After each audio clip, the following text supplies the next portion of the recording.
Hey guys, কি খবৰ আজি আপোনালোকৰ মাজলৈ এটা নতুন ভিডিও লৈ আহিছো যদি ভিডিওটো চাই ভাল লাগে like comment share and subscribe কৰি দিব পৰকীয়া প্ৰেমৰ বাবে বিবাহ বিচ্ছেদ হ'ল জনপ্ৰিয় অভিনেত্ৰী শিল্পী শিখা হয় আপোনালোকে ঠিকই শুনিছে সুন্দৰকৈ জীৱন কটোৱা সপোন দেখা তিনিজনীয়া পৰিয়ালটোত লাগিল আউল স্বামীৰ ভুলৰ বাবে বিবাহ বিচ্ছেদ হ'ল অভিনেত্ৰী শিল্পী শিখা স্বামীৰ পৰকীয়া প্ৰেমৰ বাবে সন্তানক লগত লৈ অকলে জীৱন কটাব লগা হৈছে অসমৰ জনপ্ৰিয় অভিনেত্ৰী শিল্পী শিখাই নিজৰ বৈবাহিক সম্পৰ্কক লৈ অভিনেত্ৰীগৰাকীয়ে কি ক'লে শুনিলো আহকচোন সৰু ভিডিঅ' ক্লিপ এটা একচুৱেলি এই শব্দটো বৰ বেয়া জানা ডিভোৰ্ছ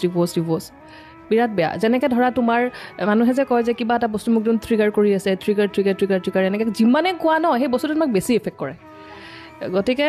যিটো কোৱা সেইটো হয় আমি সবে জানো যে মানুহে যেনেকৈ কয় তেনেকৈ একচুৱেলি লাইফত হয় গতিকে যদি তুমি পজিটিভলি কথা কোৱা তোমাৰ তাত পজিটিভ এটা এফেক্ট পৰিব আৰু যদি তুমি কথাবিলাক নিগেটিভভাৱে কোৱা তোমাৰ লাইফত সদায় নিগেটিভ বস্তুৱেই হ'ব তো ডিভোৰ্ছ কথাটো এনেকুৱা ডিভোৰ্ছ মানুহে ইচ্ছা কৰি নিদিয়ে আৰু ৰিলেশ্যন এটা কৰাৰ সময়ত কোনো এনেকুৱা ভাৱ লৈ নাযায় যে দুদিনমান ৰিলেশ্যনটো চলিব তাৰপিছত মই ডিভোৰ্ছ ল'ম মানে কোনোবাই পাৰিছে আছে মোৰ সহ্যসীমা পাৰ হৈছে মই ইয়াৰ পিছত আৰু এডজাষ্ট কৰিব পৰা নাই মই ইয়াতকৈ বেছিকৈ নিজক ধ্বংস হোৱাটো বিচৰা নাই মই মোৰ ছোৱালীজনীৰ জীৱনটো ছিকিউৰ হোৱাটো বিচাৰিছোঁ সেইকাৰণে মই গুচি আহিছোঁ এটা সম্পৰ্ক এৰি থৈ প্ৰথম কথা থাৰ্ড পাৰ্চন এটাৰ প্ৰেজেঞ্চ আৰম্ভণিৰ পৰাই আছিল থাৰ্ড ফিফথ ফ'ৰ্থ তুমি যিয়ে কোৱা সেইটো কোনে সোমাবৰ কাৰণে মানে চান্স দিছিলে সেইটোৱে ক'লোঁ মানে চান্স দিয়াৰ প্ৰথম কথাটোৱে হ'ল সময়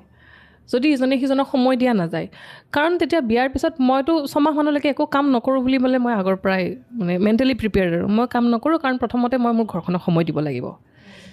তাৰপিছতে বাৰু তাৰ কিবা কাম আছিলে সি পিছদিনাই ওলাই গ'ল ঘৰৰ পৰা সেইবোৰ বাৰু পিছৰ কথা পিছদিনা বুলি নহয় আৰু দিয়াচোন একদম শ্বৰ্ট টাইমত মানে ঘৰৰ পৰা দেলহি যাব লাগে ওলাই গৈছে এতিয়া আঠমঙলাৰ আগতে বিয়াৰ পিছতে কামৰ ক্ষেত্ৰত যাবই লাগিব সেই যে তেতিয়াৰ পৰাই যে সেই মাজে মাজে যে যোৱাটো থাকি গ'ল সেইটো মানে কণ্টিনিউ হৈয়ে থাকিল মানে কেতিয়াও এনেকুৱা সময় কেতিয়াও নহ'ল যে ঘৰত থাকে যদিও বহি কথা পতাৰ সময় নহ'ল একেলগে বহোঁ কেতিয়া যেতিয়া আমি ধৰা এনেই আৰু বহিছোঁ টিভি চাইছোঁ কিন্তু আমাৰ মাজত সেই মানে যিবোৰ কথাক লৈ পেলাই আণ্ডাৰষ্টেণ্ডিং থাকিব লাগে সেইবোৰ কথাত নাই কেতিয়াও এনেকুৱা ইছ্যুজ হ'ল কেতিয়াবা মোৰ কোনোবা ভাল চিনাকি যিজন তেখেতৰ চিনাকি নহয় আৰু পচিবল নহয় ন তুমি প্ৰত্যেকজন মানুহৰ কথাই তেখেতক কৈ থাকিবা নহয়নে যে আমাৰ আজি ভিডিঅ'টো আছিল ইমানেই যদি ভিডিঅ'টো চাই ভাল লাগিলে যিমান পাৰে শ্বেয়াৰ কৰি দিব আৰু নতুনকৈ চেনেলটোত কোনোবা আহিছে যদি ছাবস্ক্ৰাইব কৰি ল'ব আজিলৈ বাই বাই তোমাৰ বাবে